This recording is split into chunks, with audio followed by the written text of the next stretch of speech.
Welcome, ladies and gents. Chris Andre here. You can find me at BetBoxing on Twitter for boxing-related tweets, or you can subscribe to the channel to get notifications. So please do. Let's talk about the huge fight that's coming up tonight. Kell Brook against Terence Crawford. The Brits over there in the United States challenging the guy who I believe is the pound-for-pound number one fighter in the world. Brilliant, brilliant fight. It's unusual, the build-up to this fight, because obviously it's not on Sky. It's been, well documented what's gone on, the little beef between Kell and Eddie and stuff like that.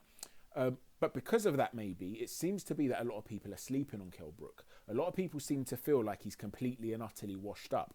I don't think that's the case. I don't think he's washed up. But let's talk about this. And I do think he's past his best. Let's talk about how he can potentially win the fight. I do believe, if I had to predict, I believe that Terence Crawford's going to win by stoppage late on, possibly points. If Kell Brook's going to win the fight, he has to win it early. He has to win it in the first 6 rounds. But it's not beyond the realms of possibility that he can do something like that. Let's talk about why he hasn't looked great of late, trying to move up in the weight category, why that didn't work out for him. We'll talk about potential problems he's going to face against Crawford and where he could have success as well. One of the problems that Kell Brook has, before we talk about his problems, in terms of his strengths, very, very accurate, very straight punches that he doesn't load up on, he places them there. He almost swings into shots sometimes when he's without loading up. He uses there's a nice rotation in his body when he's throwing these straight shots, and they're placed and they're accurate, and he'll bring hooks into play. He's very heavy-handed. But one thing about him, when he's evading a shot, he's not a guy who's going to slip shots and come from a rising position to throw a hook. He's not a guy that shows much agility really in his upper body. A lot of his movement is to do with his feet.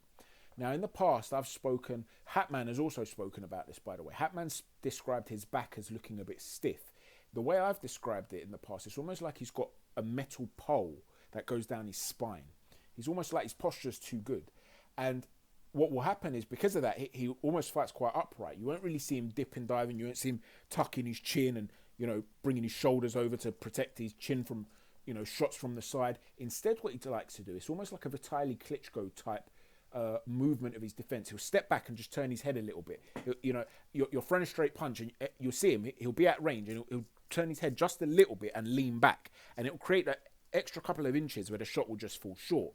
Now, this tends to be fine when he's been the guy. He's always been quite a big welterweight. When he's got the reach advantage and stuff like that, he was very, very good at maintaining range against Sean Porter. Every time Sean Porter would try and jump in, he'd land something, take a step back, land something, then tie him up. Really, really effective at doing it. When he moved up a weight category, and I said this before he did, that he could have a problem with it, it was because of that style of movement. Because he's not slipping shots to get inside, he's not evading a straight shot moving sideways. He's evading a straight shot by leaning back. So he doesn't always exit that centre line. What will happen, therefore, is he has to come inside because he'll be the shorter guy with the shorter reach. And he'll come inside to land his shot. Then as he tries to pull out, when a guy is punching with you, as you try to then pull out, because he's pulling out and he's a shorter guy, the guy would catch him on the way out. And you saw that he had some issues with that distance control. That problem doesn't really exist in this current weight category. Okay, he's the taller man than Crawford. I know they didn't look the same height when they were face to face, but someone rightly pointed out, because I was initially shocked as to the size dynamic here. But Brook was in socks and Crawford was in these big shoes with like big trainers. They had these quite a big heel to them. So there was a difference there in the height dynamic. You take that away, Kell Brook's going to be the taller guy. He's the natural welterweight who's a bigger guy. So I don't think he's going to have that problem with being unable to lean back and shots whizzing past him. I think his distance control is going to be fine. Where it could end up costing Kell Brook, I've tweeted on the @BetBoxing Twitter account. Please go and check out this photograph. I've retweeted it. And I've just said he looks like a skeleton. There's an interview of Kell Brook and he's holding a microphone. The bones in his face, he looks like a skeleton. If you look at his physique, everyone's talking about how ripped he looks. Listen, if you want to see a six-pack, all you've got to do, you could be ultra skinny. You'll have a visible six-pack. If you have something like, I believe it's 6% body fat, 8%, I think it's 6% body fat. If his body fat's considerably lower than that, and it looks like it is, you're gonna see every rip. But if you look at his chest, there are no pecs there. He looks drained. His face looks drained. I don't think he's going to be able to keep going for more than 6 rounds. Bear in mind, when he fought Gennady Golovkin, when I would say he was at his peak, Kell, he looked brilliant back then as a fighter. When he fought Golovkin, he jumped up 2 weight classes to go to middleweight, which was too much.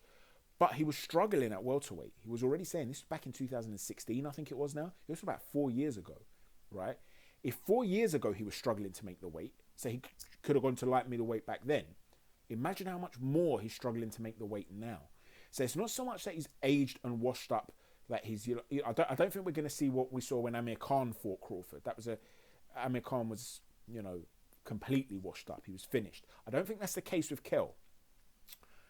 But I do think he's past his best in the sense of being able to compete for 12 rounds against a fighter of this level who can switch it on the inside.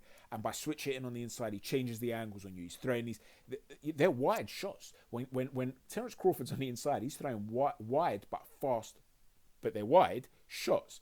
Now, in theory, you should be able to be landing the straight shots on him first. And he's not impossible to hit. But one of the things he's so good at is changing the angle by switching in the pocket.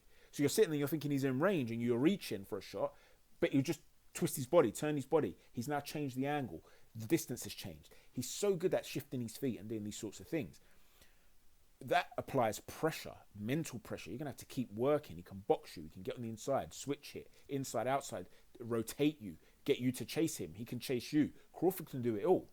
So there's a lot of mental pressure and a lot of physical pressure too. So Kell's going to be having to work quite hard here. So I'm not sure he can maintain it for 12 rounds. So I think after the 6th or 7th round, you're going to start to see Kell really get broken down, unless he's inflicted considerable damage on Terence Crawford up until that point. Now, one of the things, like I said, with Kell, he's not going to have that problem of pulling out and getting caught. If his timing's still okay because his speed's still there, if he hasn't aged in that regard, this is going to be one of the biggest tests of Crawford's career. If it was still Kell Brook, from, you know, the Kell Brook, the guy that fought Golovkin, he's a very live underdog. The guy that fought Errol Spence, that fight of Errol Spence, Brook was winning that fight. People always forget this, and they always talk like, oh, it was inevitable that Spence was going to knock him out. No, it wasn't. If there was an immediate rematch, let's say he didn't break his orbital bone, because obviously that's a huge injury. Let's say he didn't have that and there was an immediate rematch. Kell Brook could potentially have won that rematch. That was a quality fight between two quality operators. They both made adjustments. Errol Spence came out on top. But that was a tough fight for Errol Spence. That is the toughest fight of his career, I'd say. So people sleep on the level of Kell Brook. And one thing you have to understand as well, Spence was really avoided. Terence Crawford was really avoided. Golovkin was really avoided. This is something that Stephen Edwards, a pro trainer, has made the point of. Kell Brook's fought them all. So he's not a guy that ducks anyone. He always wanted the Khan fight. This is a guy that believes in himself. He's a terrific fighter, and he knows he is, and he believes in himself. But the only way he's going to potentially win this fight, in my opinion, is to go after the guy in the first 6 rounds. It's the only hope because of that training. Now, how does he go after the guy in the first 6 rounds? What could be the potential success for him?